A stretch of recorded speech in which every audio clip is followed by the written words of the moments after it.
கேட்டோம். இந்த ஆண்டவன் இல்லைன்னு சொல்லிட்டாரு.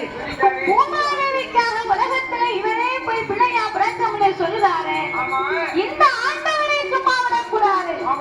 ஆண்டவா, எனக்கு ஒரு பிள்ளை கேட்ட இல்லை என்று சொன்னீர்கள். பூமாதேவிக்காக இந்த உலகத்துல பிள்ளையா பிறந்தா நீங்க பிள்ளையாக உலகை பிறந்தினார். பேத்தியாக வந்து நாம் பிறப்பேன். நீங்க மதனையாக உலகை பிறந்தினார். மாயான பேத்தியாக நாம் பிறப்பேன்.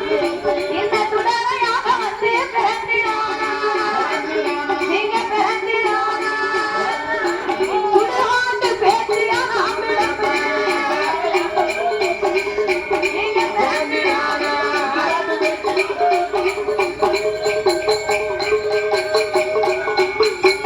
அந்த பார்வதியோ சொன்னபோது ஆசான் ஆண்டவனாகிய பகவான் பார்வதி பிள்ளையா பிறந்தா நீ பேத்தியா பிறப்பியா?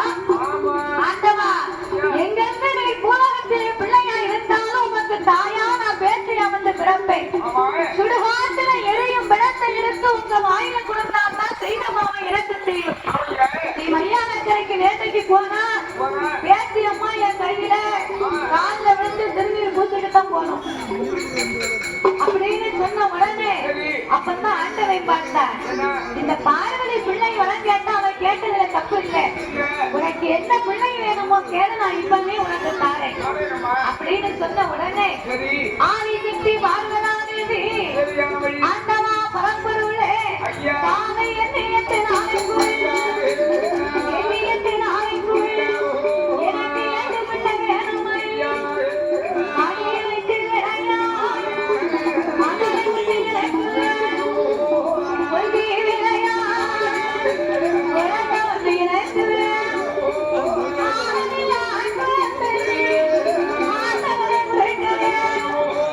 மன்னரில் அவரை குழந்தை மலையோரை குறைக்கவே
ஏன்னா இவர் பிள்ளையா பிறந்தா பார்வதி பேத்தியா பிறப்பம்னு சொன்னார்.